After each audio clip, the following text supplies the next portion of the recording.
Be careful, सावधान रहना। Bible में एक दो नहीं, ऐसे बहुत सारे लोग हैं जिन्होंने अपने उद्धार को खो दिया। चाहे आप गेहजी के बारे में देख लेना, हन्ना के बारे में देख लीजिएगा, यहूदा इस्करियोती के बारे में देख लीजिएगा, दिमास के बारे में देख लीजिएगा, सिकंदर के बारे में देख लीजिएगा, इत्यादि कितने सारे लोग हैं। इनका आरंभ तो अच्छा था लेकिन अंत दर्दनाक था दोस्तों। मेरी बात समझ रहे हो ना? हम अपने उद्धार को किस प्रकार से स्थिर रख सकते हैं? इन 4 कामों के द्वारा। इन चारों कामों को हमें निरंतर करना है दोस्तों। चरवाह से हमें हमेशा शिक्षा को लेना है।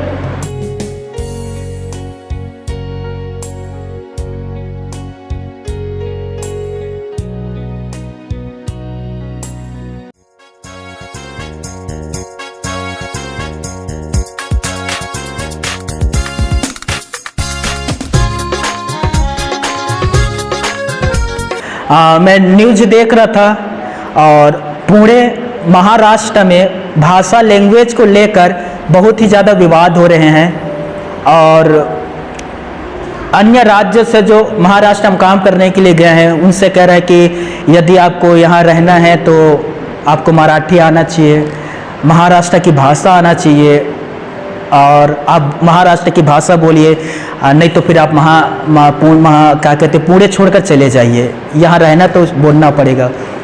देखिए, हर एक राज्य अपनी अपनी भाषा के द्वारा पहचाने जाते हैं, राइट। हमारे छत्तीसगढ़ में सब छत्तीसगढ़ी भाषा में बात करते हैं, लेकिन आप यकीन नहीं करेंगे छत्तीसगढ़ी से ज़्यादा हिंदी में बात करते हैं।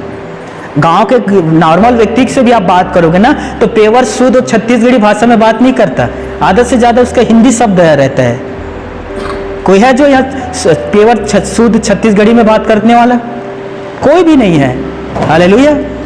अब यदि हम उसी प्रकार से हम कहते हैं कि यदि छत्तीसगढ़ी में रहना है तो छत्तीसगढ़ी भाषा आपको बोलना पड़ेगा, तो हमारा आधा छत्तीसगढ़ खाली हो जाएगा। रायपुर, बिलासपुर जो बड़ी बड़ी सिटी है वो सब खाली हो जाएगा। क्यों? क्योंकि कोई बिहार से, कोई महाराष्ट्र से, कोई एमपी से आकर हमारे छत्तीसगढ़ में बसे हुए हैं। हर एक भाषा का आदर करना चाहिए, क्योंकि परमेश्वर ने भाषा को अलग अलग मनुष्यों को बांटा है दोस्तों। अब घर में जाकर उत्पत्ति 11 अध्याय पढ़ना, वहां आपको पता चलेगा कि परमपिता परमेश्वर ने अलग अलग भाषा मनुष्यों को दिया दोस्तों। आपको पता नहीं होगा, जो 7,000 से अधिक भाषा जो पृथ्वी पर बोले जाते हैं मनुष्य, उन सारे भाषाओं को ही परमेश्वर ने दिया है, और उन सारे भाषा को अलग अलग मनुष्य को देकर इस पृथ्वी पर उन सारे मनुष्यों को फैला दिया, बांट दिया। हालेलुया। कान खोलकर सुनिएगा, हर एक व्यक्ति आजाद है अपनी भाषा बोलने के लिए, हर एक व्यक्ति दोस्तों। मैं प्रचार करता हूँ, मैं छत्तीसगढ़ी भाषा भी में प्रचार करने लग जाता हूँ, बीच बीच में मैं हिंदी भी भाषा में प्रचार करता हूँ, कभी कभी इंग्लिश भी वर्ड बीच बीच में लाता हूँ, और कभी कभी तो मैं उर्दू भी शब्द का इस्तेमाल करता हूँ। हालेलुया। लेकिन हमारे भाई बहन कभी विरोध नहीं करते कि आप छत्तीसगढ़ी होकर उर्दू क्यों बोलते हो, बल्कि उन लोग भी सामने वाले से उर्दू सीखने की कोशिश करते हैं। मैं क्या करूं, हर एक भाषा का हमें सम्मान करना चाहिए दोस्तों। और आप विशेष करके महाराष्ट्र के लिए प्रार्थना करें, वहाँ के मुख्यमंत्रियों के लिए प्रार्थना करें कि वो भी हर एक भाषा की सम्मान करें, किसी भी भाषा के ऊपर दोष न लगाए, ना तो उंगली उठाए। आप सोचिए दोस्तों, हमारा प्रभु यीशु मसीह कितना महान है, वो हर एक भाषा की प्रार्थना सुनता है। जिस समय यीशु मसीह पैदा हुआ बेतलहम में, जब वो नासरत में रहा करता था, उस समय यीशु मसीह के समय यूनानी भाषा चलता था दोस्तों। यीशु मसीह यूनानी भाषा में बातें किया करते थे। यीशु मसीह के पहले इब्रानी भाषा चलता था, प्रचलित था इब्रानी भाषा। यीशु के समय यूनानी भाषा आया। 2025 में हम हिंदी में ज़्यादातर बातें करते हैं, लेकिन आपको पता है हमारा प्रभु हर एक भाषा, हर एक लैंग्वेज का उत्तर देता है। आप किसी भी भाषा में प्रार्थना करो, छत्तीसगढ़ी भाषा में प्रार्थना करो, परमेश्वर छत्तीसगढ़ी भाषा की भी प्रार्थना को उत्तर देता है। हालेलुया। उसे किसी भी भाषा से कोई दिक्कत नहीं हमारे प्रभु यीशु मसीह को दोस्तों। वो ये नहीं कहता यदि मुझसे तुम्हें आशीष चाहना है तो मैं यूनानी भाषा में समय पैदा हुआ था, यूनानी भाषा बोलो। तो हमें आएगा यूनानी भाषा? हाँ, सीखते सीखते बूढ़ा हो जाएंगे दोस्तों। मेरी बात समझ रही हो? और जिस समय हमें प्रार्थना करना है उस समय तक हम कब्र में चले जाएंगे। लेकिन प्रभु सोचिए, हमारे भाषा को वो जानता है, हमारे भावनाओं को वो जानता है, हमारी समस्याओं को वो जानता है। इसीलिए परमेश्वर पिता छत्तीसगढ़ी भाषा में भी आकर छत्तीसगढ़ी भाषा में छत्तीसगढ़ के लोगों से बात करता है। हालेलुया। मेरे बात समझ रहे हो कि नहीं दोस्तों? वो छत्तीसगढ़ी भाषा भी जानता है दोस्तों, क्योंकि छत्तीसगढ़ी भाषा के भी वो जनक है। उत्पत्ति 11 में आप पढ़ लेना, उसका भी जनक है वो। हालेलुया।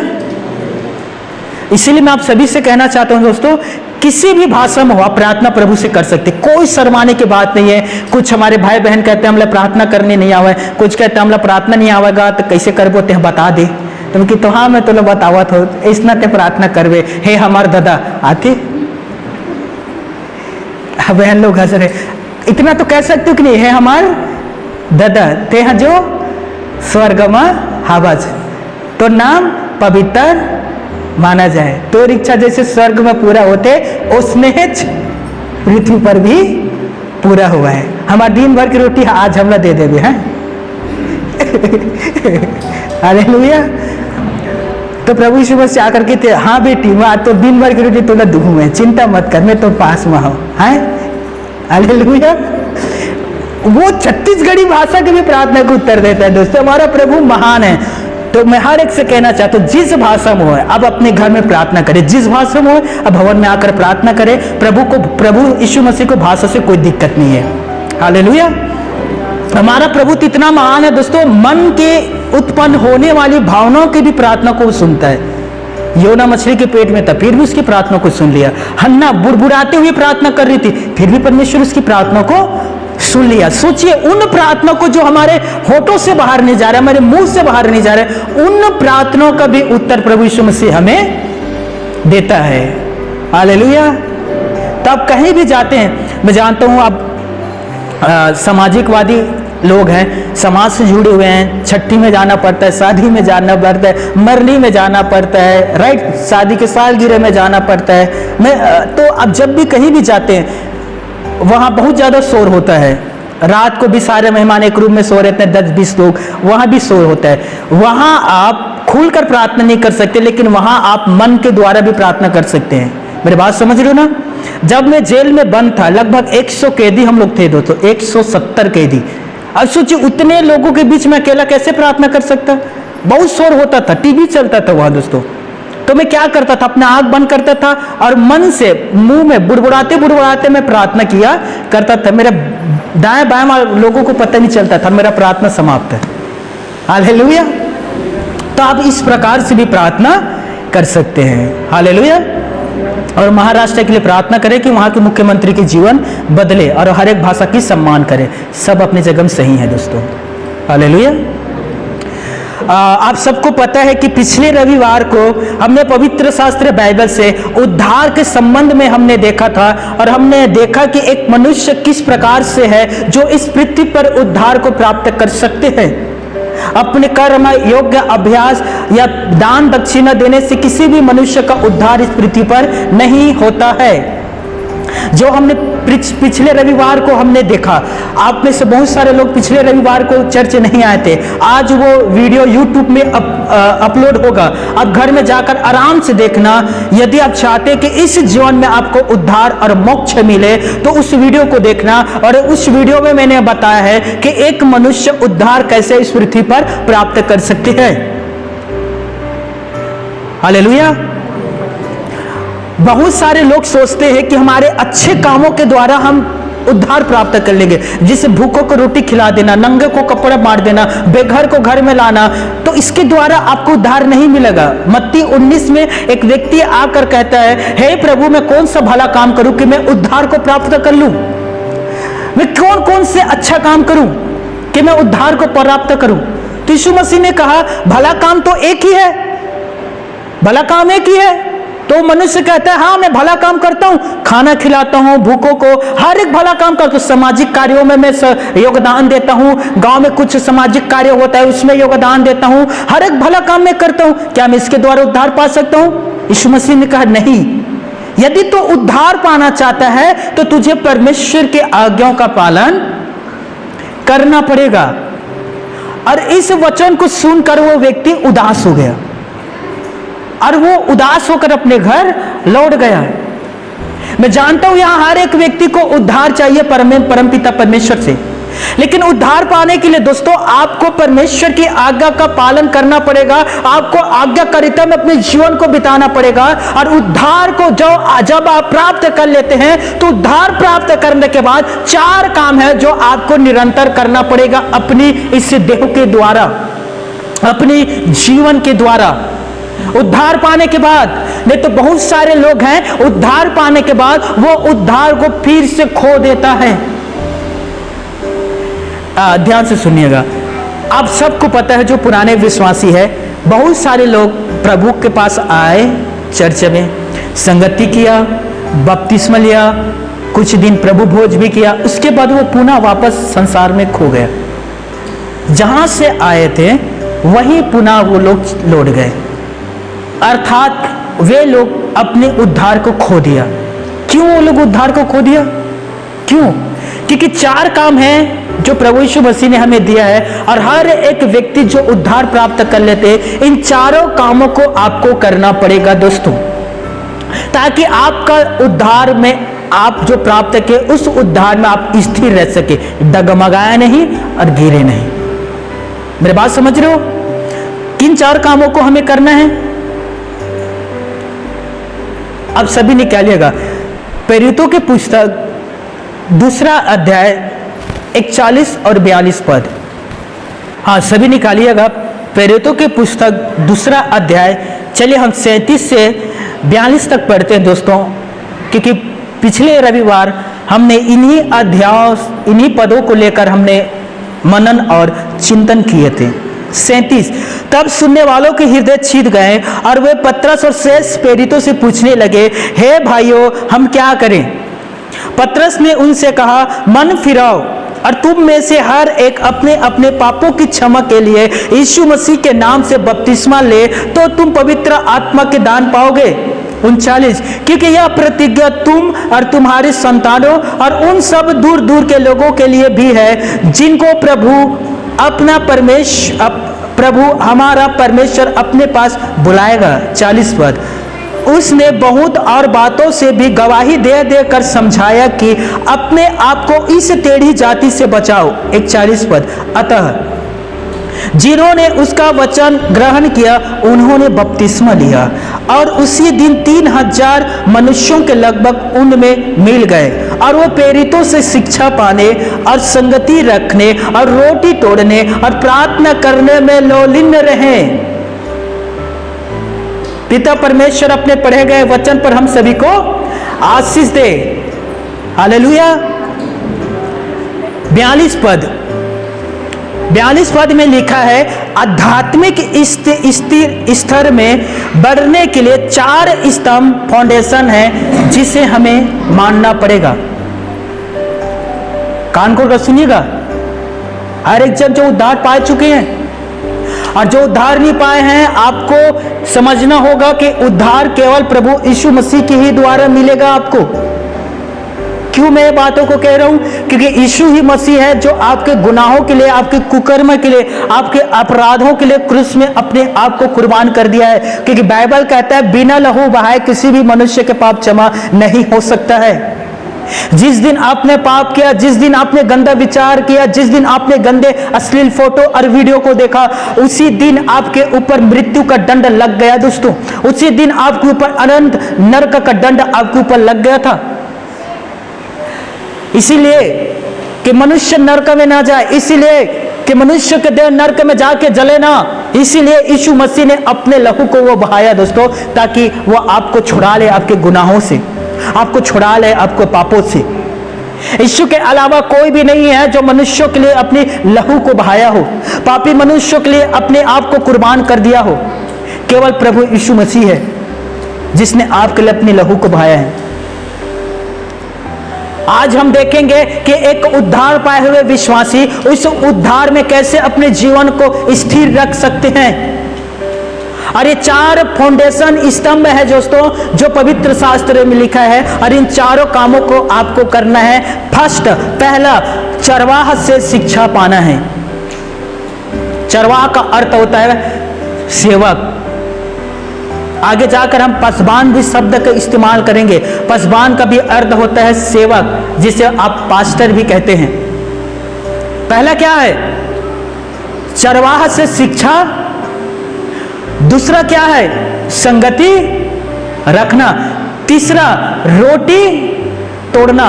और चौथा है प्रार्थना में लवलीन रहना। इन चारों कामों को आप अपने जीवन के द्वारा करते रहेंगे, आपका उद्धार आपके जीवन में बना रहेगा और आप अपने उद्धार से वंचित नहीं होंगे दोस्तों। जैसे कि आज बहुत सारे लोग हैं संगति नहीं करना चाहते, बहुत सारे लोग हैं पासबान के शिक्षा को सुनना नहीं चाहते, बहुत सारे लोग हैं आध्यात्मिक संगति में रोटी तोड़ना नहीं चाहते, और बहुत सारे लोग हैं प्रार्थना नहीं करना चाहते। दुख की बात है, ये दुख की बात है। सोचिए, एक पास्टर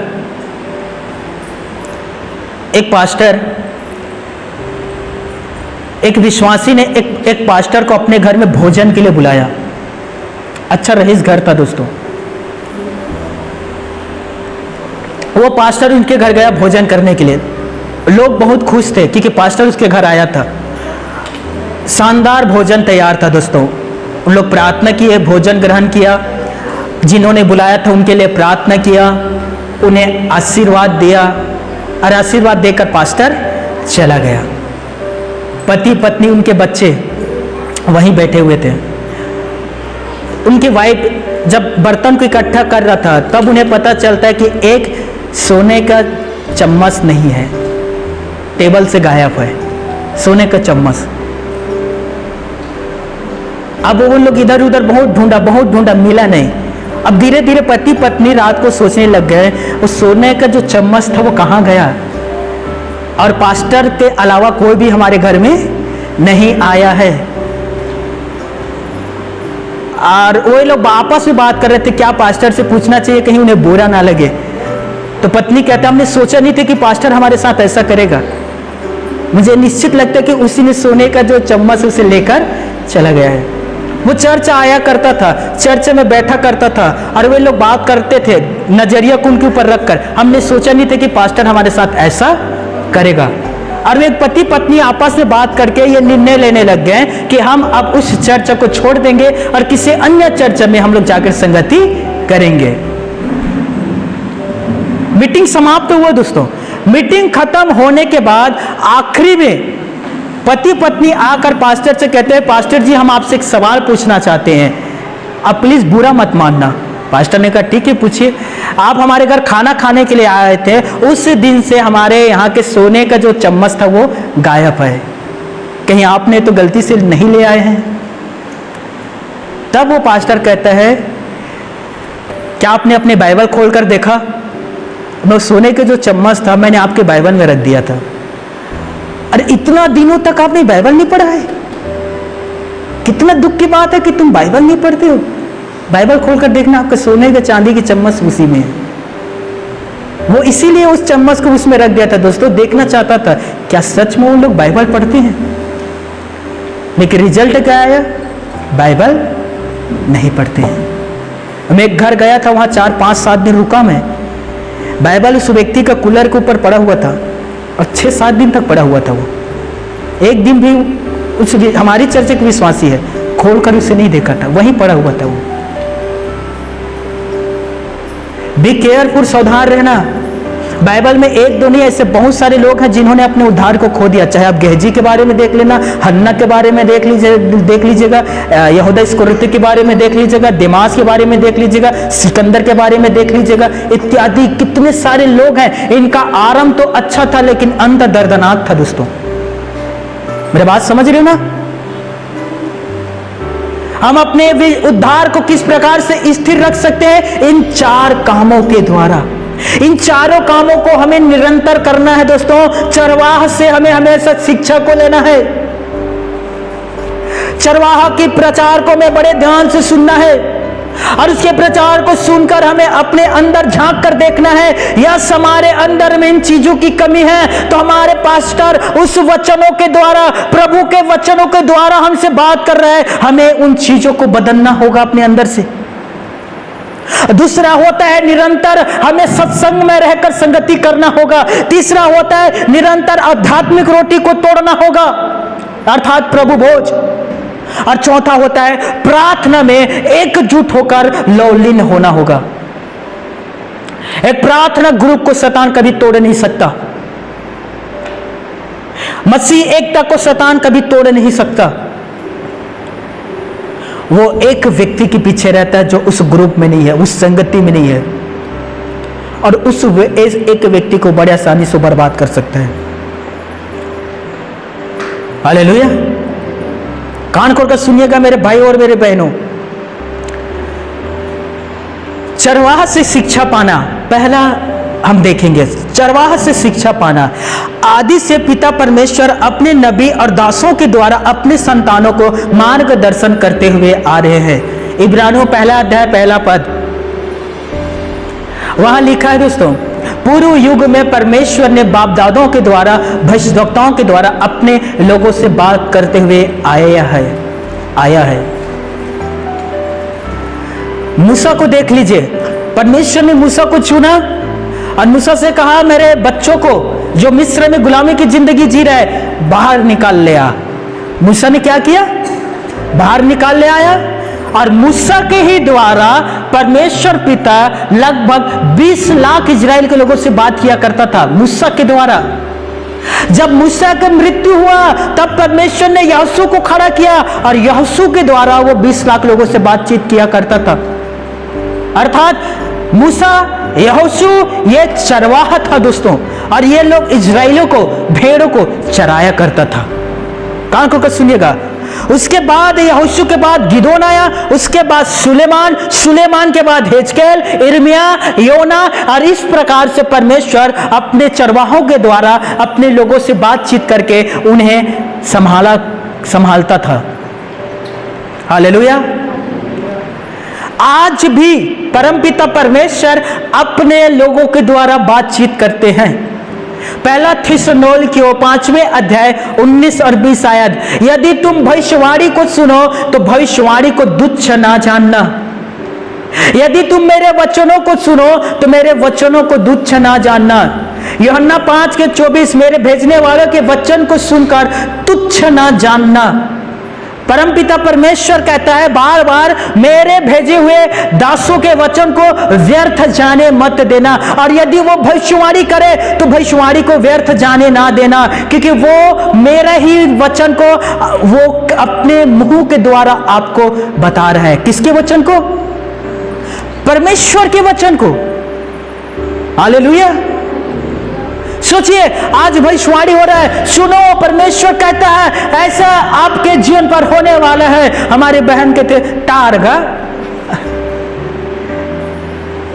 हाँ मनी मानन,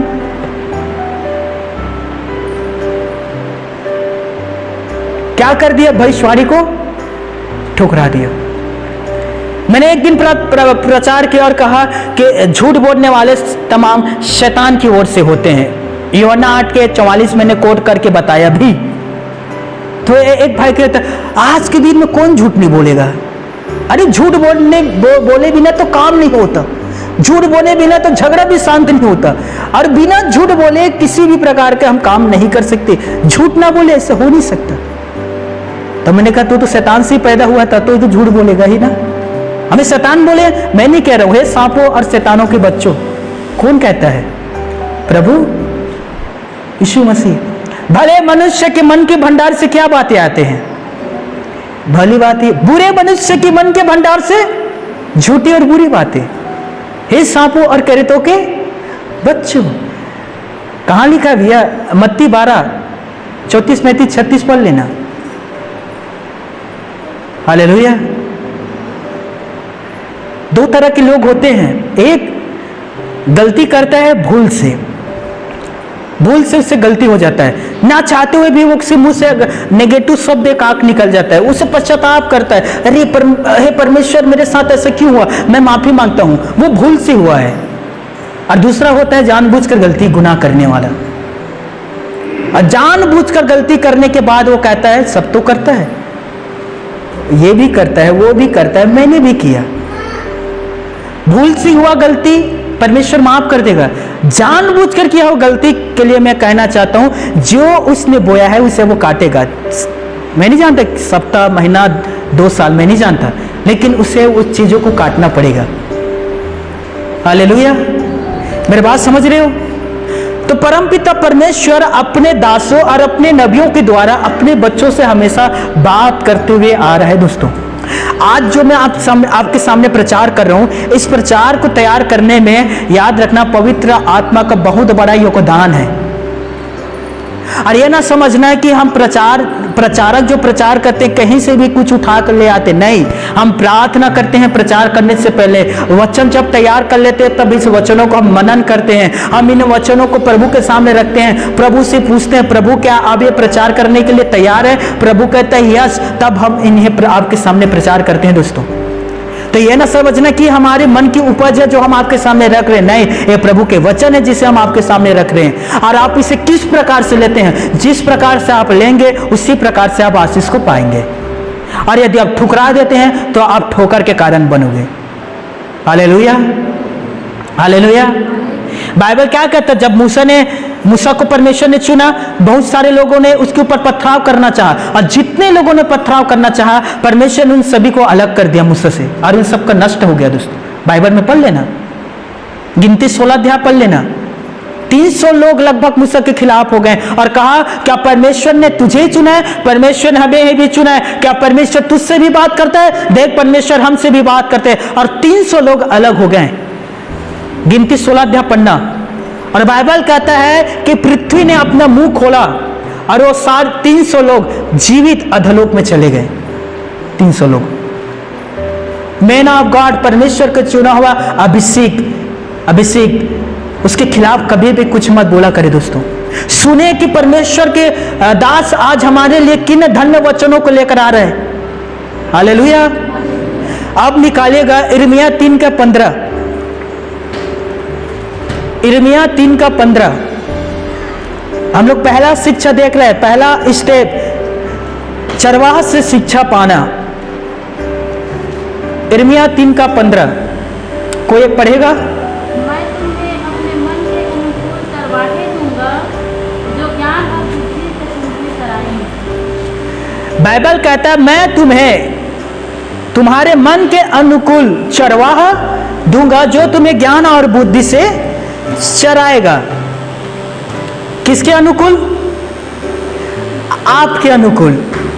हालेलुया। पता है दोस्तों, हम प्रार्थना करते हैं और कहते हैं कि प्रभु हमें एक अच्छा चरवाहा की जरूरत है, हमें एक अच्छा चरवाहा दीजिए जो सच में ज्ञान और बुद्धि के अनुसार हमें चरा सके। जब हम किसी दुख में हो तो हमें सहारा दे सके और वो अपने ज्ञान के द्वारा हमें शिक्षा दे सके कि हम कैसे उस दुख से बाहर आ सके। हम कर्ज में तो हमें सतावना दे और हमें सही शिक्षा दे कि हम उस कर्ज से बाहर कैसे आ सके। हालेलुया। मेरी बात समझ रहे हो ना? जैसे कि अभी बहुत सारे प्रचारक कहते हैं तुम ईश्वर हो। क्या कहते हैं?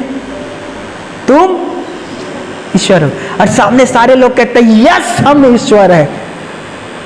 मैं कहता हूं प्रभु स्वामी कुछ दे दे, तुम तो ईश्वर हो। यूहन्ना 10 का कोट करके यीशु ने कहा ना, क्या पवित्र शास्त्र में नहीं लिखा है कि तुम ईश्वर हो? आज बहुत सारे प्रचारक लोग यही प्रचार करते हैं, जैसे डॉग का संतान डॉग, कुत्ता के बच्चे कुत्ता, भेड़ के बच्चे भेड़, बैल के बच्चे बैल, तो ईश्वर के बच्चे ईश्वर। सुनने में अच्छा लग रहा है ना, राइट? तो पास्टर कहते हैं तुम कौन हो? तुम ईश्वर हो। क्यों? क्योंकि तुम ईश्वर के बच्चे हो तो तुम ईश्वर हो। अब लोग कहते हैं यस हम ईश्वर हैं। अब तो हम हाईवे में चलेंगे, कौन हमें गाड़ी में उड़ाएगा? हम देखते हैं, हम गाड़ी को उड़ा देंगे। और एक कहते हैं मैं ईश्वर हूं और हाईवे में चल रहा था, गया बेचारा डायरेक्ट ईश्वर के पास। पता है शैतान किस तरह से भरमाता है? कान खोल कर सुनिए। उत्पत्ति 3:5 शैतान सर्प के अंदर प्रवेश करके हवा के पास जाकर कहते हैं इस फल को तू खा ले और खाने के बाद तू परमेश्वर के तुल्य हो जाएगा। देखिए शैतान क्या कह रहा है दोस्तों, किसके बराबर हो जाओगे? ईश्वर के बराबर। और बहकावे में आकर उसने उस फल को खाया और इस पृथ्वी पर क्या लाया? पाप। यशाया 14 अध्याय 13, 14, 15 पद पढ़ना, वहां भी इब्लीस जो स्वर्गदूत था वहम में और घमंड में आकर कहता है कि मैं अपने सिंहासन को तारागण से अधिक ऊंचा करूंगा और मैं परम प्रधान परमेश्वर के तुल्य हो जाऊंगा। क्या किया उसने? क्या किया? घमंड। और क्या कहा? मैं परमेश्वर के तुल्य हो जाऊंगी। परमेश्वर ने उसे क्या कर दिया? स्वर्ग से गिरा दिया। जैसे कि आज बहुत सारे लोग कहते हैं तुम कौन हो? तो लोग क्या कहते हैं? हम परमेश्वर हैं। उनसे कहना घमंड मत करो, तुम भी गिरोगे। शैतान गिरा, हवा पाप में गिरा, क्या तुम भी गिरना चाहते हो? चलिए मेरा एक प्रश्न है और थोड़ा बचकानी भी लग सकता है आपको, पर कान खोल कर सुनिए।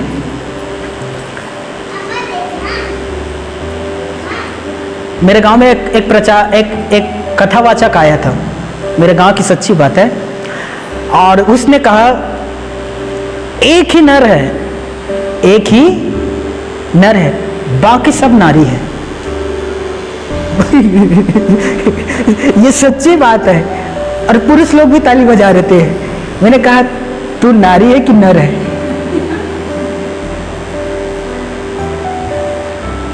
परमेश्वर ने नर नारी दोनों बनाए हैं ना दोस्तों। तो वो कह रहा था एक ही नर है, बाकी सब नारी है। कोई उससे प्रश्न पूछने वाला नहीं है। कोई तो जाकर पूछे हम तो नर है भैया, हम तो नारी नहीं है। नारी तो हमारे घर में हमारी बीवी है, तुम कैसे कहते हो? मेरा प्रश्न है आप सभी से बताना, आप इंसान है कि ईश्वर है? कौन है आप? कौन है आप?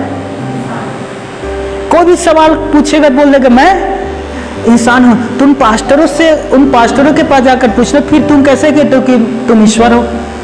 अरे प्रभु यीशु मसीह उन शब्दों को दृष्टांत में कहा था। लुक्का यूहन्ना 10 आप पढ़ना, दृष्टांत में कहा था दोस्तों। यीशु मसीह आधे से ज्यादा अपने प्रचार को उसने दृष्टांत में कहा था। जैसे एक जगह यीशु मसीह कहते हैं तुम जगत की नमक हो। यीशु मसीह ने कहा ना तुम जगत की नमक हो। मत्ती 5:13 में तुम जगत की नमक हो। तो बताइए क्या सच में वो कह रहे थे कि हम नमक है? वो समझाना चाहता था। दूसरी जगह यीशु मसीह कहते हैं तुम जगत की ज्योति हो। हालेलुया। मत्ती 3:47 पढ़ना, वहां लिखा है कि जाल डाला गया और भारे एक मछली को खींच के ले आया। भली मछली को अच्छे जगह में रखा और निकम्मी मछलियों को फेंक दिया। वहां भी उसने दृष्टांत में मनुष्यों के विषय में कह रहा था, धर्मी जन को इकट्ठा करेगा और अधर्मियों को फेंक देगा। तो आधा से ज्यादा यीशु मसीह का जो प्रचार था वो क्या था? वो दृष्टांत में था। जैसे कि एक जगह यीशु मसीह कहता है यदि तुम मेरा मांस ना खाओ और यदि तुम मेरा लहू ना पियो तो तुम में अनंत जीवन नहीं है। लोग कुड़कुड़ाकर कहने लग गए ये कैसा प्रचारक है, ये अपने मांस हमें खिलाना चाहता है, आओ हम भागे यहां से। यीशु के 70 चेले थे, 58 भाग गया दोस्तों ये सुनकर, और कहता है कैसे अपना मांस खिलाता है। अरे पहले वो दृष्टांत में कह रहा है, उसे समझो तो। हालेलुया। इसीलिए यहां यीशु मसीह यूहन्ना 10 में कहा, दृष्टांत में कहा कि तुम ईश्वर हो। और दृष्टांत में दोस्तों एक इंसान कभी भी ईश्वर नहीं बन सकता, कभी भी नहीं बन सकता। क्योंकि एक व्यक्ति जो इस पृथ्वी पर देह धारण करके आया है, एक दिन उसका मृत्यु होना अनिवार्य है। वो अपने देह को त्यागेगा। और हमारा जो परमेश्वर है वो अविनाशी है। हालेलुया। और वो अमरता का जीवन जीता है। इसीलिए बाइबल में लिखा है वो अल्फा और ओमेगा है, और वही प्रथम और वही अंतिम है। हालेलुया, बोलो प्रभु यीशु मसीह की जय। कान खोल कर सुनिएगा दोस्तों, प्रभु यीशु मसीह इस समय कलीसिया को, हमें 5 प्रकार का लोगों को, चरवाहों को दिया गया है।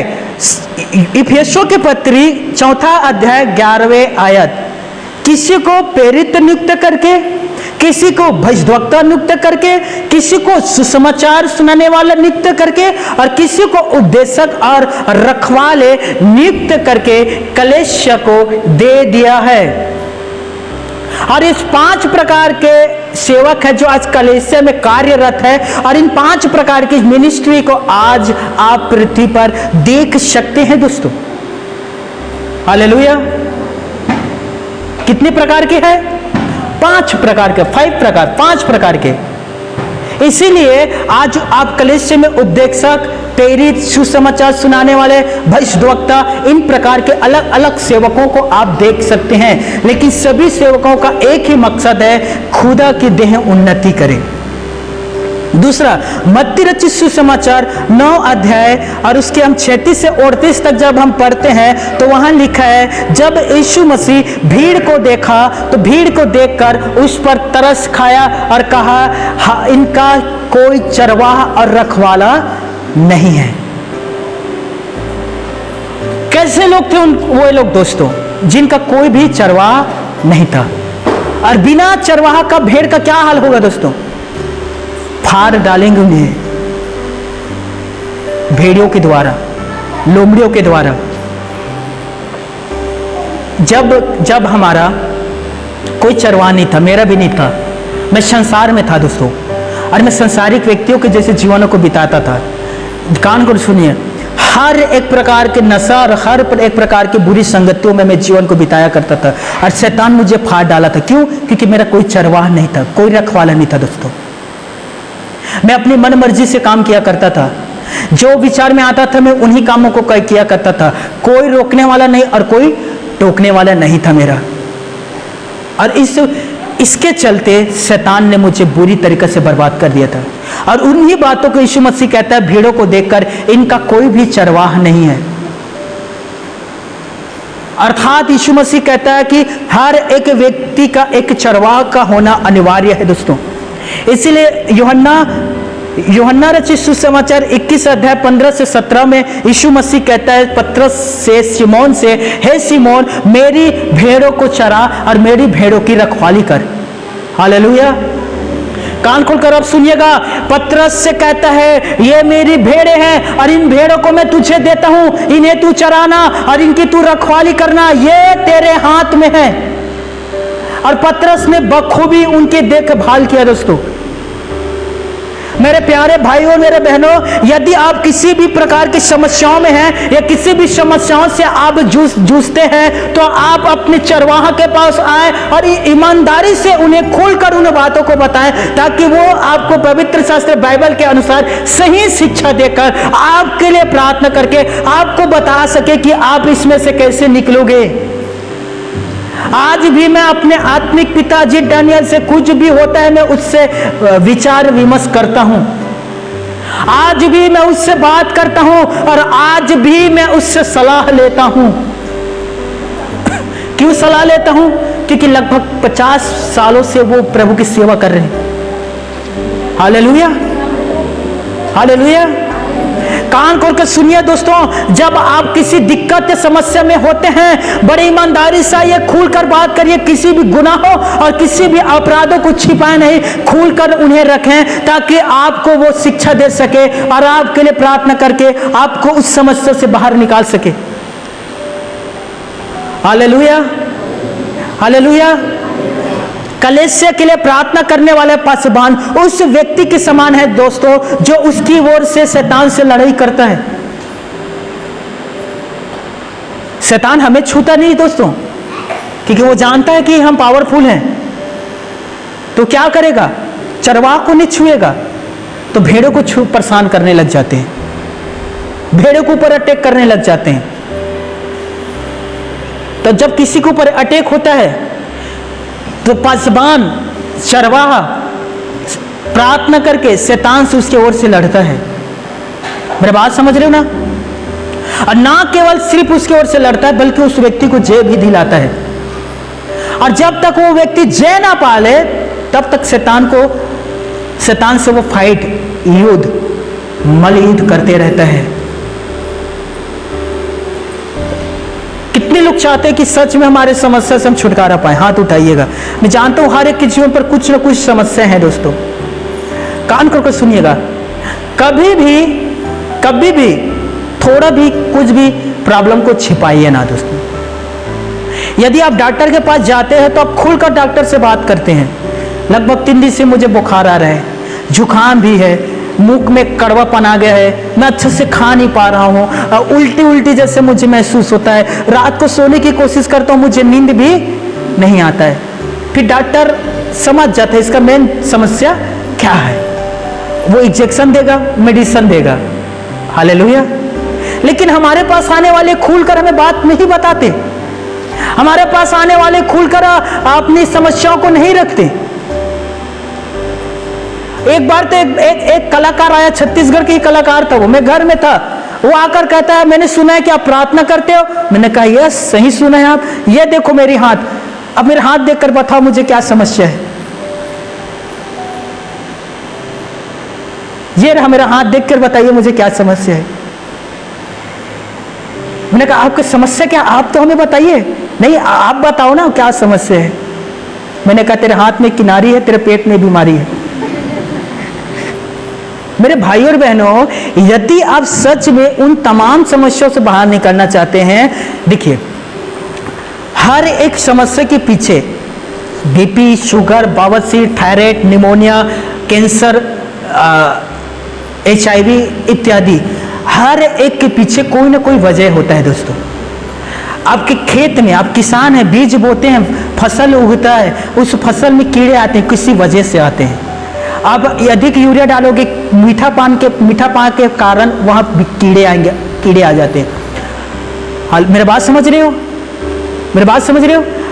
उसी प्रकार से हर एक व्यक्ति जिसके अंदर समस्या है, कोई ना कोई वजह है जिस वजह से वो समस्या है। कहीं ना कहीं आपने गलत किया था, कहीं ना कहीं आपने छुप कर कोई गंदे काम किया था, कहीं ना कहीं आप छुप कर कोई अश्लील फोटो और वीडियो देखा था, कहीं ना कहीं आप शैतान के लिए दरवाजा खोले हैं, इसीलिए शैतान उस दरवाजा से आपके ऊपर प्रवेश किया है। कुछ लोग शर्मिंदा की वजह से नहीं बताते। अरे हम बताएंगे तो हमारा इमेज खराब हो जाएगा पास्टर के सामने। तुम्हारे इमेज खराब नहीं होगा बल्कि तुम्हारा इमेज और बढ़ेगा। हालेलुया, बोलो प्रभु यीशु मसीह की। एक विश्वासी सिस्टर थी, उस सिस्टर के नाम थी शेरोन, क्रिश्चियन सिस्टर है वो, और वो आराधना की टीम की एक हिस्सा थी, और वो पियानो बजाया करती थी। पियानो, सोचिए कितना अच्छी आराधना करने वाली, पियानो बजाने वाली। हर दिन अपने समय पर वो चर्च आया करती थी और वो पियानो बजाकर प्रभु की आराधना किया करती थी। हर एक लड़की, महिला देखकर कहते थे कितना अच्छी विश्वासी है, पियानो बजाती है, काश हमें भी पियानो बजाना आ जाते तो हम भी पियानो बजाते हैं। हर एक के नजर में वो आदर के योग्य और सम्मान के योग्य थी वो शेरोन। शादीशुदा जीवन था, बच्चे थे, पति थे। पियानो बजाकर सामने बैठी हुई थी, पास्टर प्रचार कर रहा था और पास्टर बता रहा था कि शैतान कैसे लोगों को भरमा कर उनके जीवनों को बर्बाद कर रहे हैं, और मैं यीशु के नाम से आज्ञा देता हूं कि हर एक जो जितने शैतान के बंधन में है वो हर एक बंधन यीशु के नाम से टूट जाए। जैसी उसने ये सुना, वो सामने चेयर में बैठी हुई थी, भड़ाक से नीचे जमीन में गिरी, मुंह से खून आने लग गए और सांप के जैसे इधर उधर लौटने लग गई। पास्टर ने कहा इसे मेरे पास ला, इसके अंदर शैतान है, और सबके सामने उसके लिए प्रे कर रहे थे। वो हिल रहे थे, चिल्ला रहे थे, मैं नहीं जाऊंगी, मैं नहीं जाऊंगी, मैं जाऊंगी ही नहीं। घंटों लग गया दोस्तों पास्टर को उसके अंदर से शैतान निकलता, निकल ही नहीं रहा था। तब उसने उस शेरोन को कहा यीशु के नाम में अपने होश में आ जा। वो होश में आया, पूछा तुमने कौन सी गलती की है, जबकि तू आराधना में लीड करती है, मसीह परिवार से है। यह न समझना दोस्तों कि मसीह लोगों को भूत प्रेत नहीं पकड़ता, उन्हें भी पकड़ते हैं। यीशु मसीह यरूशलेम के आराधना में प्रचार कर रहा था। आराधना के अंदर एक यहूदी को शैतान पकड़ा था और चिल्लाकर कहता है, मैं जानता हूं तू परमेश्वर के पुत्र है। वो कौन था? वो भी तो यहूदी था। और कहां था दोस्तों? वो चर्च के अंदर था। कितने भूत बैठ बैठ के यहां भी बैठे हुए हैं। मैं आपको नहीं कह रहा हूं तो आप मत समझना हमें भूत बोल रहे हैं, नहीं, जो आपके साथ है मैं इसे बोल रहा हूं। समझ में आ रहा है? क्या करो ऐसे। जब उस लड़की को होश आया और पास्टर ने पूछा, मुझे बता कि तू कौन से गलत काम कर रही है जिस वजह से शैतान तेरे अंदर प्रवेश है और कब से है ये?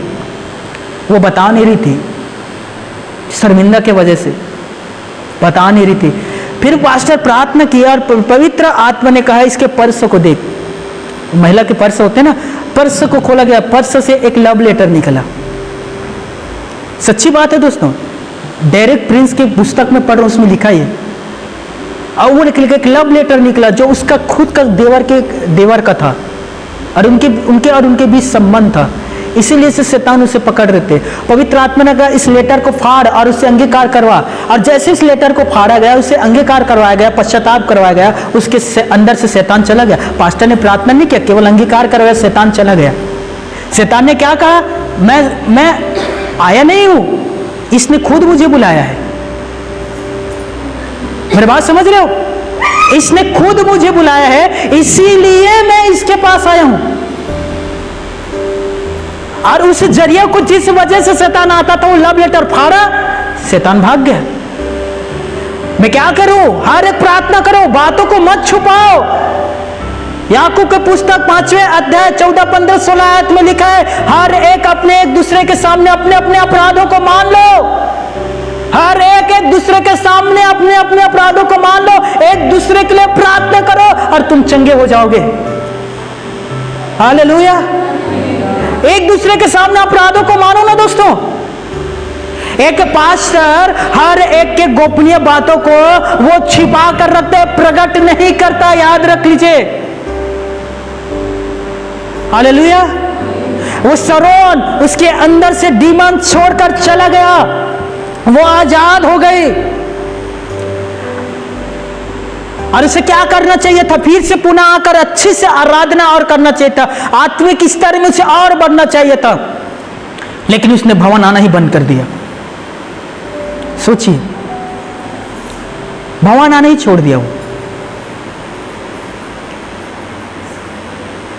मेरे प्यारे भाइयों और मेरी प्यारी बहनों, यदि आप अपने जीवन में एक अद्भुत और महान कामों को देखना चाहते हैं, तो मैं आप सबसे सच कहता हूं दोस्तों, मैं ये नहीं कह रहा हूं कि मेरे पास आकर कन्फेंस करें। यदि पवित्र आत्मा कहता है तो आकर आप कन्फेंस करें,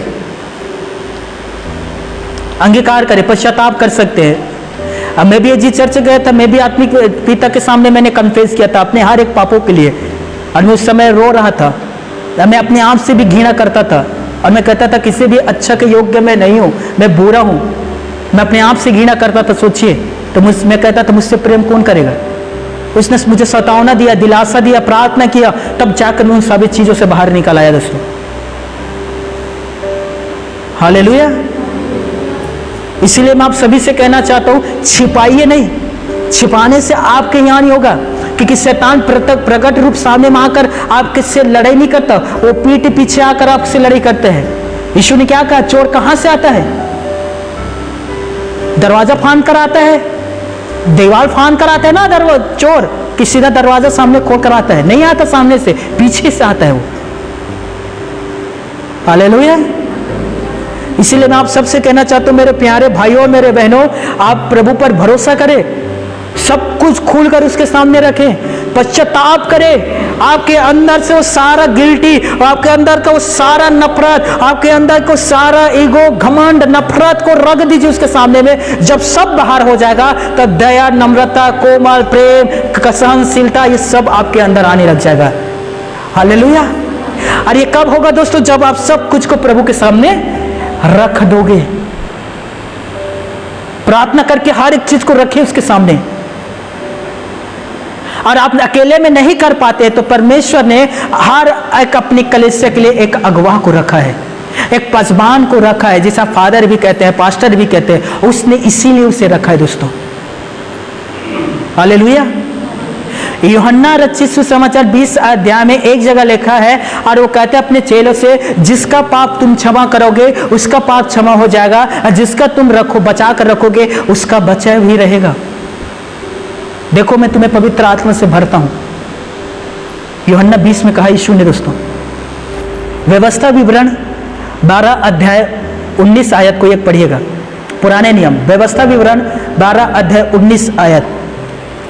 और सावधान रह कि जब तक तू भूमि पर जीवित रहे, देखिए यहां कहता है सावधान रहना, और जब तक तू भूमि पर जीवित रहे तब तक लेवियों को न छोड़ना, तब तक अगुओं को ना छोड़ना। अगवा अर्थात चरवाहों को ना छोड़ना जब तक तू पृथ्वी पर जीवित रहे। इब्रानियों 13 अध्याय 17 आयत, अपने अगुओं की आज्ञाओं को मानो और उसके अधीन रहो। पहला पत्रस 5वां अध्याय 5वें आयत, हे जवानों अपने प्राचीनों के अधीन रहो। एक आयत नहीं, 2 आयत नहीं, कितने सारे आयतें हैं जहां पर लिखा गया है अपने चरवाहों के अधीन रहो, अपने प्राचीनों के अधीन रहो और अपने अगुओं की आज्ञाओं को मानो। हालेलुया, बोले प्रभु यीशु मसीह की। कान खोलकर सुनिएगा दोस्तों, परमेश्वर पिता उन चरवाहों को डांटता है जो भेड़ों की सुधि नहीं लेता। बहुत सारे ऐसे भी चरवाह होते हैं जो अपने भेड़ों की सुधि नहीं लेता। भेड़ मतलब कौन? विश्वासी।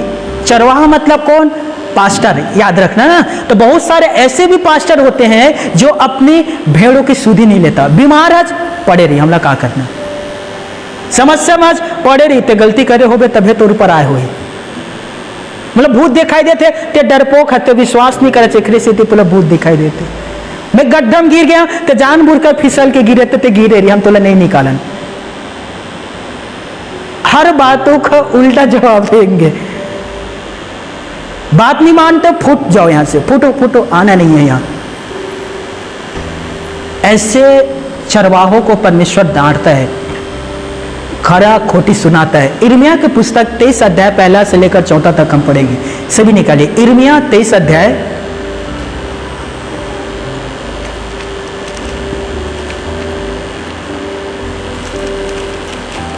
देखिए परमेश्वर कैसे उन चरवाहों को डांटता है दोस्तों।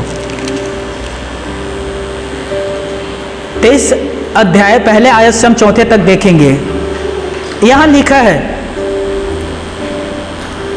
उन चरवाहों पर हाय, उन पास्टरों पर हाय जो मेरी चराई की भेड़ और बकरियों को तितर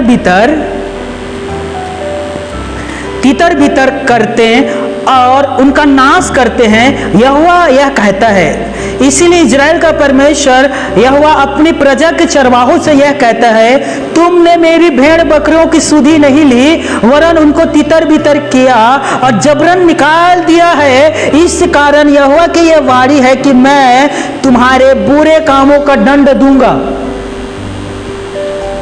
क्या दूंगा मैं? दंड। और किसे देगा? पास्टर को। बहुत सारे पास्टर, मैं सच कह रहा हूं, कहते हैं बात नहीं मानोगे यहां से निकलो, शराब पीते हो चलो यहां से निकलो, ब्लॉगर घसते हो चलो यहां से निकलो। उनसे पूछना, बाइबल तो कुछ इस प्रकार से लिखा है बाइबल में कि यीशु मसीह पापियों के साथ खाना खाया करते थे, चुंगी लेने वालों के साथ खाना खाया करते थे। पास्टर जी आप यीशु से बढ़कर हो गए क्या? हालेलुया। पूछना ना उनसे दोस्तों। परमपिता परमेश्वर ऐसे चरवाहों को कह रहा है, मैं तुम्हें दंड दूंगा। क्यों? क्योंकि तूने मेरी भेड़ बकरी की सुधि नहीं ली, वरन तूने मेरे भेड़ बकरी को निकाल दिया। अब मैं तुम्हें दंड दूंगा। 4 देखिए।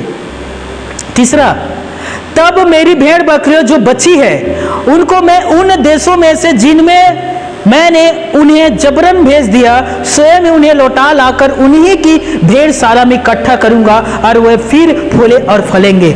मैं उनके लिए ऐसे चरवाहा नियुक्त करूंगा, ऐसे पास्टर को नियुक्त करूंगा जो उन्हें चराए, तब वे ना तो फिर डरेंगे और ना विस्मित होंगे और ना उनमें कोई खो जाएंगे। यहोवा की यह वाणी है, मैं एक अच्छा चरवाहा उन्हें दूंगा। हालेलुया। अब यकीन नहीं करेंगे दोस्तों, हमारे चर्च में हर एक प्रकार के व्यक्ति आते हैं। हर एक प्रकार का मतलब कैसे? जैसे कि नूह के जिहाज में हर एक प्रकार के व्यक्ति और जानवर थे, लोमड़ी, नकड़बग्घा, समझ में, सांप, शेर, भालू, चीता इत्यादि प्रकार के। नूह के जिहाज एक कलीसिया है दोस्तों। नूह ने तो सभी को रखा। क्या उसने कहा अरे शेर है, कभी भी मेरे ऊपर अटैक कर देगा, चल निकल, ऐसा कहा क्या? भेड़िया, कुत्ता की धुन टेढ़ी के टेढ़ी, फिर भी नूह ने उन्हें अब रखा ना अपने जिहाद में। एक कलीसिया में, एक भवन के अंदर हर एक प्रकार के लोग आपको मिलेगा। कोई पवित्रता में अच्छा स्तर में है तो कोई कम में है, तो कोई कम में है, तो कोई शराब पीने वाले व्यक्ति है, तो कोई गुटखा खाने वाले व्यक्ति है, तो कोई बीड़ी फूकने वाला व्यक्ति है। प्रभु यीशु मसीह उनसे भी प्रेम करते हैं और उनसे कहता है कि मन को फिरा। हालेलुया। जब प्रभु यीशु मसीह उनसे प्रेम करता है तो फिर हम कौन होते हैं जो उन्हें चर्च से बाहर करें? हम कौन होते हैं जो उससे कहे कि तू यहां मत आना? यदि हम उनसे कहते हैं कि तुम यहां मत आना, तो यीशु मसीह भी यहां नहीं आएगा। फिर ठन ठन गोपाल बैठे रहना। समझ में आ रहा है? कितनों भी प्रार्थना करते रहो, बीमार से लोग चंगे हो जाए, नहीं होगा, क्योंकि यीशु वहां नहीं है। दुष्ट आत्मा निकाल, वो भी हंसे करके गई, यहाँ तो यीशु है ही नहीं, तो तू कहां से मुझे निकालेगा? ठीक है, निकल के मैं तेरे पास आ रहा हूं। हालेलुया। हमारे पास वो अथॉरिटी, अधिकार नहीं है दोस्तों कि हम किसी को जज करके कहें कि तू यहां से चला जा। हाँ, हम इतना कह सकते हैं कि आप बुरे संगति में हो, उससे छोड़ने की कृपा करें, हम आपके लिए प्रे करेंगे, प्रार्थना करेंगे। हालेलुया। लेकिन हम उसे चर्च से बाहर नहीं कर सकते। बाइबल में लिखा है, ऐसे चरवाहों को मैं दंड दूंगा जो मेरे भेड़ बकरे को तितर बितर कर देते हैं, जबरन के उसे निकाल देते हैं। यहां लिखा है दोस्तों। हालेलुया। आगे कान खोल कर सुनिएगा दोस्तों। ऐसे बहुत सारे सेवक हैं जो धन्यवाद के बजाय घमंड करते हैं। उनके बातों में घमंड झलकेंगे, उनके रवैयों में घमंड झलकेंगे और वो अपने आप को स्वयं प्रभु कहते हैं। मेरी बात समझ रहे हो? अपने आप को स्वयं प्रभु कहते हैं। मुझे याद है एक दिन एक कह रहा था, हे शैतान सुन ले, मेरे 4 कहने पर तू उसके शरीर से निकलेगा। शैतान कहता ठीक है, सुन रहा हूं, बोल।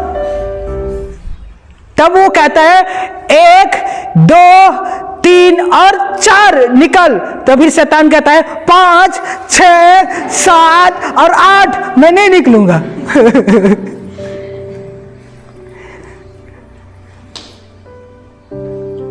तब उसने कहा सुन, यीशु के नाम से निकल। तब उस शैतान ने कहा हाँ अब निकलूंगा। तो गिनती शैतान आपसे अधिक जानता है, उसे अरबों खरबों की गिनती याद है, तो गिनती मत सिखाओ उसे। वो इसी नाम से निकलेगा। किस नाम से? यीशु के नाम से। ये सच्ची बात है दोस्तों, ये हुआ है। तो ऐसे चरवाहा क्या करते दोस्तों? धन्यवाद के बजाय घमंड करना, सेवा के बजाय हुक्म चलाना, हुक्म चलाते। चाय गिलास पानी लेकर तू नहीं ला सकता है, तू नहीं ला सकता क्या? ये विकलांग है, नहीं ला सकते गिलास पानी। मेरा बाइबल जाओ वहां होगा लेकर, तेरे हाथ में लोको मार दिया है। तो क्या करते हैं कलीसिया में? सेवा नहीं कर रहे, हुक्म चलाता है दोस्तों। हुक्म हर एक को डरा डरा कर रखता है। एक तो पास्टर कुछ इस प्रकार से कह रहा था, एक विश्वासी से, उसने मुझे बताया, हम उस चर्च में जाते हैं, हमारे शैतान पकड़ रहा था और उस पास्टर ने कहा देख शैतान को निकाल कर एक बरनी में रखा हूं। सच है, शैतान को तेरे अंदर से निकाल के एक बरनी में रखा हूं। जिस दिन तू इस चर्च छोड़कर जाएगा उस दिन उस बरनी को खोल दूंगा। बताइए दोस्तों बेचारा का क्या हाल होगा। मैंने कहा 2-4 बर्नी मेरे पास भी भेजने के लिए बोल दे भाई, मेरे यहाँ भी बहुत सारे भूत प्रेत वाले लोग आते हैं, मैं भी उस बर्नी में भरकर रखूंगा। हालेलुया। तो प्रचार नहीं करने, सेवन नहीं करने चर्च के अंदर, हुक्म चलाते हैं दोस्तों, ऐसा करो। अब मुझे बताइए दोस्तों, एक नॉर्मल व्यक्ति, ये सच्ची बात है, एक नॉर्मल व्यक्ति, एक विश्वासी भी समझ लीजिए, एक पास्टर के अंदर यीशु की छवि को देखना चाहता है, यीशु के स्वरूप को देखना चाहता है, यीशु के स्वभाव को देखना चाहता है। जैसे यीशु बोला करता था वो भी बोले, जैसे यीशु संगति में रखता था वो भी हमें रखे, जैसे यीशु दुलारता था वो भी हमें दुलारे। यही तो एक व्यक्ति एक पास्टर के अंदर देखते हैं ना दोस्तों। और जब उसे उन सारे चीजों के बारे में या चरित्र के बारे में या बिहेवियर के बारे में दिखाई नहीं देता, तब वो ठोकर खाता है। इसलिए मैं हर एक से कहना चाहता हूं दोस्तों कि आपका केंद्र बिंदु यीशु मसीह होना चाहिए, ना कि कोई व्यक्ति। आपका आदर्श कौन होना चाहिए? प्रभु यीशु मसीह। वो उसे अपना आदर्श बनाओ दोस्तों। वो ग्रेट और महान है, उसकी कथनी और करनी में कभी भी अंतर नहीं आया है, ना कभी आएगा। हो सकता है आप मुझसे भी कभी नाराज हो जाए। मेरा एक आदत है, मैं जब भी प्रार्थना में बैठूंगा मोबाइल साइलेंट, 1.5 घंटा 2 घंटा के लिए मेरा मोबाइल साइलेंट, मतलब साइलेंट। किसी की भी फोन आए मैं नहीं देखूंगा। मैं 8, 10, 9 सालों से काम करते आ रहा हूं दोस्तों। और हो सकता है आप फोन लगा, इमरजेंसी है और मैं प्रार्थना में हूं, अब मैं आपका फोन नहीं उठा रहा हूं, अरे बोल रहे पास्टर जानबूझकर नहीं उठा रहा होगा, जबकि उसे पता है हम बीमार है, जबकि उसे पता है कि उसके हमारे साथ ऐसा हो रहा है, फिर भी हमारा फोन नहीं उठा रहा है। हो सकता है आपके मन में करवाहट आ जाए दोस्तों, ये हो सकता है। और मैं प्रार्थना से उठने के बाद ही मैं मोबाइल चेक करता हूं। अननोन नंबर रहता है, बहुत कम फोन लगाता हूं, लेकिन हाँ जिसका नंबर से है मैं उसमें कॉल बैक जरूर करूंगा प्रार्थना से उठने के बाद। हालेलुया। हो सकता है आप मेरे नंबर में डायल करें और अब जैसे ही फोन मिलाते हैं, डायल करते हैं, उधर से आवाज आ रहा होगा, आप जिस नंबर से संपर्क करना चाहते हैं वो कवरेज क्षेत्र से बाहर है। फिर लगाते हैं, फिर आते हैं कवरेज क्षेत्र से बाहर, फिर लगाते हैं, फिर उधर से आवाज आते हैं कवरेज क्षेत्र से बाहर है। अरे मेरे में मत डायल करो, ऊपर वाले में डायल करो। टोल फ्री नंबर है। हालेलुया। पिता परमेश्वर यीशु के नाम से मैं तेरे निकट आती हूं और लग जाओ। कितना सेकंड लगा? 1 सेकंड, और अब तुरंत जुड़ जाओगे परमेश्वर से। हालेलुया। और तुरंत प्रार्थना करो और यीशु के नाम से उसे जाना पड़ेगा। आमीन।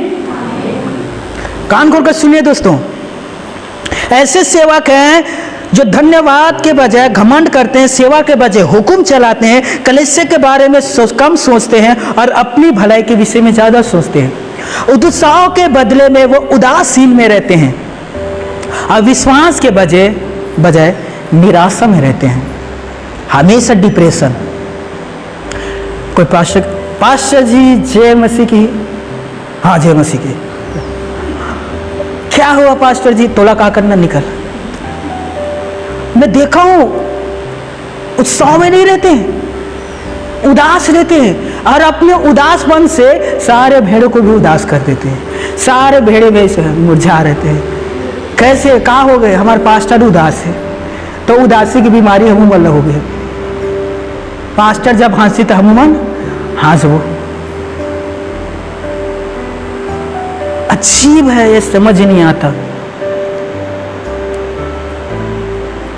कान खोलकर सुनिएगा। मूसा ने अपने मन से अपने लोगों को इजराइल की अगुवाई नहीं किया। दाऊद ने राजा होने के लिए अपना अभिषेक स्वयं नहीं किया। भविष्यद्वक्ताओं ने कभी भी अपनी समझ के अनुसार भविष्यवाणी नहीं किया। ये जो भी काम किया करते थे परमेश्वर के आज्ञा के अनुसार किया करते थे दोस्तों।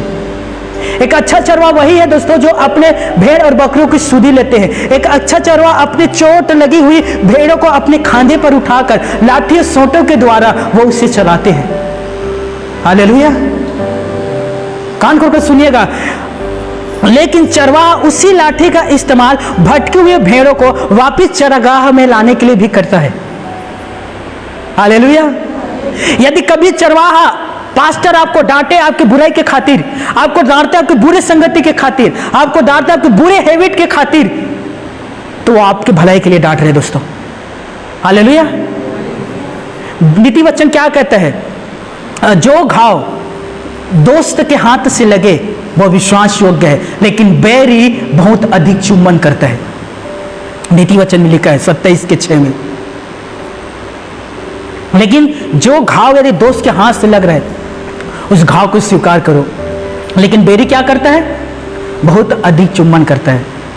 और जो बहुत अधिक चुम्बन करता है वो आपके पैर में ना जाल बिछाता है। याद रख लीजिए, मेरी बात समझ रहे हो? वो आपके पैर में जाल बिछाता है। गलत काम करने के बाद भी कहता है कोई बात नहीं, कोई बात नहीं। बुरा करने के बाद भी कि कोई बात नहीं, कोई बात नहीं। ये आपका बैरी है। ऐसे से आपको सावधान रहना है। हालेलुया। कान करके सुनिएगा दोस्तों। एक पास्टर हमेशा अपने लोगों की भलाई की चिंता करता है और वह उन्हें यीशु के नजदीक लाने के लिए अपना हर संभव प्रयास करेगा। पासबानों का असली काम यही है दोस्तों। हर एक पासबान का, कोई भी भेड़ भटक गया उसके पास जाएगा, उसे समझाएगा और फिर से यीशु मसीह के पास लाने की कोशिश करेगा। उनका गलती नहीं है, फिर भी वो पासबान उससे माफी मांगेगा, क्योंकि बाइबल कहता है जब एक भटके हुए वापस आता है तो स्वर्ग में उसके लिए आनंद मनाए जाते हैं। हालेलुया। आप सोचिए, एक पासबान के एक भेड़ है, आपने उसे खाना खिलाना, पानी पिलाना, प्रार्थना करना, वचन पढ़ना, मनन करना, आराधना करना, हर चीज आपने उसे सिखाया। और एक दिन किसी मन मोटाव के खातिर वो चर्च से चला गया, अब उसे छोड़ दोगे? इतने साल की मोहब्बत प्रेम आप उसे छोड़ दोगे? आप कहोगे जाओ जाओ जाओ जाओ, परमेश्वर तुम्हें दंड देगा? नहीं भैया। यीशु मसीह ने क्या कहा? मत्ती 18:10 से लेकर 14 तक दोस्तों, यदि किसी की 100 भेड़ हो और एक खो जाए तो 99 को छोड़कर वो एक खोए हुए भेड़ को ढूंढेगा, और जब वो उसे पा जाएगा तो वो आनंद के साथ उसे ले आएगा। और यीशु ने क्या कहा? मैं खोए हुए को ढूंढने के लिए और मैं उनका उद्धार करने के लिए आया हूं। आमीन। फिर मैं कैसे उन्हें छोड़ सकता हूं जिसे मैंने प्रार्थना, खाना हर एक चीज सिखाया दोस्तों। एक अच्छा पासबान की जिम्मेदारी होता है दोस्तों कि कमजोर लोगों को संभाले। वो एक अच्छा पासबान की जिम्मेदारी होता है बीमारी से पीड़ित लोगों को वो चंगा करे। यदि कोई किसी को चोट लगे उसमें मलहम पट्टी लगाए, शैतानिक अटैक से उसे बचाए, भटके हुओं को वापस लाए और खोए हुओं को ढूंढे। और ये सब चरवाहों की जिम्मेदारी और उसका एक हिस्सा है दोस्तों। Hallelujah, hallelujah. हमारे चर्च में कितने बार कुछ भाई बहन नहीं आते, एक संडे नहीं आएंगे या कभी 2, तीसरे संडे नहीं आते, फिर भी फोन मेरे चला जाता है और कैसे नहीं आ रहे हो? मुझे भी तो जानना है क्यों नहीं आ रहे हो। भूत पड़े थोड़ी चपक दीजिए, मुझे जानकारी चाहिए क्यों नहीं आ रहे हो। कहीं एक्सीडेंट थोड़ी हो गया? तब उधर से फोन आते कहते नहीं आ रहे भैया, खेत में काम रिसेट, खेत में काम करते रहने। हाँ सब ठीक है ना? हाँ सब बने हैं। ले ठीक है, तो फिर इस बार आवे? हाँ इस बार आऊं भैया। फिर आते हो। हालेलुया, बोले प्रभु यीशु मसीह की। वो हमारा जिम्मेदारी दोस्तों कि हम अपने भेड़ों की सुधि लें। यदि हम सुधि नहीं लेंगे तो कौन लेगा? हम उसके लिए प्रार्थना नहीं करेंगे तो कौन करेगा? मूसा इजराइल के लोगों के लिए प्रार्थना किया करता था। आपको पता है कितने बार मूसा के वजह से इजराइल के लोग मरते मरते बचे हैं? कितने बार मरते मरते बचे? कितने बार परमेश्वर के प्रकोप इजराइल के लोगों के ऊपर भटक आने वाले थे? अब निर्गमन 32 पढ़ लेना, जब उन लोग मूर्ति पूजा किया था उसी क्षण परमेश्वर ने मूसा से कहा, मूसा तू इन लोगों के सामने से दूर हो, मैं पल भर में इसे भस्म कर दूंगा। मूसा घुटने में आकर कहते हैं परमेश्वर दया कर, इन लोगों को माफ कर, इन लोगों ने गलती किया है, माफ कर दे, इन लोग अब आगे से काम नहीं करेगा। जब पानी के लिए कुरकुरा रहे थे परमेश्वर कहता है मूसा मैं इन सभी लोगों को जंगल में ढेर करूंगा। फिर मूसा घुटने में आकर कहते हैं पिता माफ कर, अन्य जाति के लोग सुनेंगे तो क्या कहेंगे कि देखो परमेश्वर ने मिस्र से इसीलिए निकाल ले आया कि जंगल में मार डाले। हे परमेश्वर दया के निधान, करुणा निधान, इन लोगों पर दया कर। किसकी वजह से इजराइल के लोग बचते थे? मूसा की वजह से। क्यों? क्योंकि मूसा क्या किया करता था उनके लिए? प्रार्थना, उनके लिए प्रार्थना करता था दोस्तों, उनके साथ रहता था वो। दूसरा, यीशु मसीह, यूहन्ना 17 अध्याय घर में पढ़ना, यीशु मसीह प्रार्थना करते हैं याजकों के लिए, यीशु मसीह प्रार्थना करते हैं राज्यों के लिए, यीशु मसीह प्रार्थना करता है अन्य जातियों के लिए, और यीशु मसीह प्रार्थना करता है अपने चेलों के लिए, और कहता है कि हे शमौन पतरस, देख शैतान ने तुम्हें मांगा है कि मैं गेहूं के समान तुम्हें पीस से डालूं, परंतु मैंने तुम्हारे लिए प्रार्थना किया है, मैंने तुम्हारे लिए प्रे किया है कि तुम्हारा विश्वास ना घटे। Hallelujah, hallelujah. शैतान ने यीशु मसीह से उनके चेलों को मांगा था, लेकिन यीशु ने प्रार्थना किया। हालेलुया। मैं जब भी प्रार्थना में बैठता हूं, जब भी एवरी शाम, ऐसे एक भी हमारे चर्च के व्यक्ति नहीं होगा जिसके लिए मैं प्रार्थना ना करता हूं। उनके समस्या मुझे याद है, उनके बीमारी मुझे याद है, उनके शैतानी का अटैक मुझे याद है। यहाँ तक बीपी से लेकर, बीपी शुगर से लेकर दोस्तों, सिर के एक छोटा सा दर्द मुझे पता रहता है, और उन सभी व्यक्ति के लिए मैं प्रार्थना करता हूँ। खिलेश्वर, अंगीता, इन लोग गवाह है, पूछ लेना। क्यों? क्योंकि ये मेरी जिम्मेदारियां हैं। मैं नहीं प्रेयर करूंगा तो उसके लिए कौन प्रार्थना करेगा? परमेश्वर ने कहा है कि ये तेरा भेड़ है, तू इसे चरा, और तू उसके लिए प्रेयर नहीं करेगा तो फिर कौन करेगा? हालेलुया। क्योंकि शैतान तो इस ताक में लगा है कि किस पल में किसे फाड़ खाऊं, किस पल में किसे फाड़ कर खा जाऊं। अरे हम लोग प्रे नहीं करेंगे और आपके ओर से शैतान से नहीं लड़ेंगे, लिख लीजिए कुछ सप्ताह में आप बैकस्लाइड हो जाओगे, कुछ सप्ताह में। बाइबल कहता है एक से भले दो। हालेलुया। मेरे प्यारे भाइयों और मेरी प्यारी बहनों, आप पासवान पर विश्वास कर सकते हैं और अपने लोगों के लिए वो हर एक संभव प्रयास कर सकता है। दोस्तों याद रखिए, मेरे परमेश्वर ने मुझे एक चीज़ है जो सिखाया है दोस्तों, जो मैं एजी चर्च में मैंने सीखा, जो मैं आप लोगों से भी चाहता हूँ कि आप लोग भी इन बातों को सीखें। जब मैं एजी चर्च में था दोस्तों, मैं 1 साल वहाँ था, मैं, मेरे मम्मी, और मुझसे कभी ये नहीं पूछा गया कि आप किस जाति से हो, कभी नहीं। मेरा धर्म, मेरा जाति कभी नहीं पूछा गया। मुझसे कभी नहीं कहा कि तू किसे मानता है, मुझे कभी नहीं कहा तू किस गोत्र से आया है। वो अपने साथ मुझे संगति में रखा करते थे, मेरे सेवा किया करते थे, अपने एक ही मेज में बैठाकर मुझे खाना खिलाया करते था। उनके अच्छाई, उनके भोलेपन, एक प्रकार से मैं कहूं तो परमेश्वर की ओर बढ़ने में मेरी मदद किया दोस्तों। उनके अच्छी नेचर, उनके बिहेवियर, उनके स्वभाव मुझे परमेश्वर की ओर बढ़ने में सहायता किया। हमारे चर्च में हर तरह के लोग आते हैं दोस्तों। मीटिंग खत्म होने के बाद जो नए लोग आते हैं उससे हाथ मिला और उससे पूछा, स्वागत है, क्या समस्या है आपका, हम आपके लिए प्रार्थना करेंगे, हम आपका नाम लिख रहे हैं, हम आपके लिए प्रार्थना करेंगे, और अगले बार आकर बताना आपको क्या हो रहा है। हालेलुया।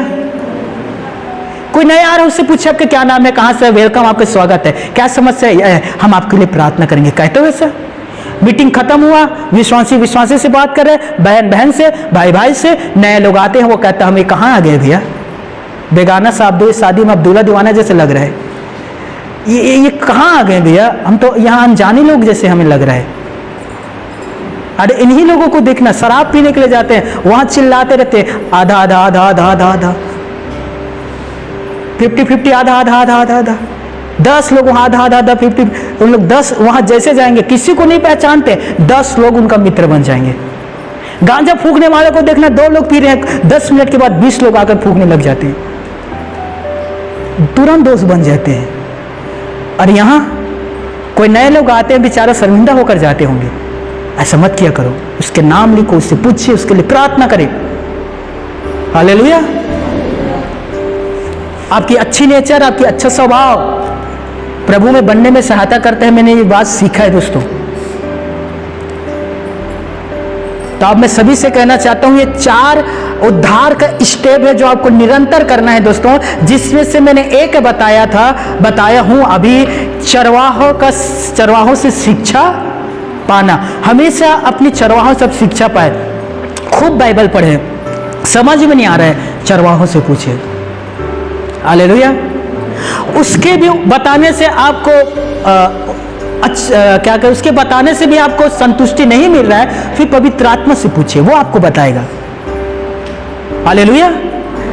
लेकिन आपको चरवाहों से शिक्षा पाना बहुत ही जरूरी है दोस्तों। दूसरा स्टेप है संगति रखना, तीसरा है रोटी तोड़ना और चौथा है प्रार्थना में लीन रहना। आने वाले रविवार को इन तीनों स्टेप के विषय में हम देखेंगे दोस्तों। ये तीनों आत्मिक स्तर के विषय में हम आने वाले रविवार को गहरा चिंतन करेंगे। हालेलुया। आज हमने एक ही को देख पाया क्योंकि हमारे पास समय की कमी रहता है, एक ही दिन में हम सभी को कवर नहीं कर सकते दोस्तों, और हमारे पास ज़्यादा वक्त भी नहीं रहता क्योंकि आप बहुत दूर दूर से आए हुए रहते हैं, वापस लौटने में समय हो जाता है। तो प्रार्थना करिए कि परमेश्वर हमें एक अच्छे बड़ा विशाल जमीन दे दे, जहां हम जमीन खरीद कर वहां प्रॉपर एक चर्च बनाकर प्रभु की सेवा कर सकें।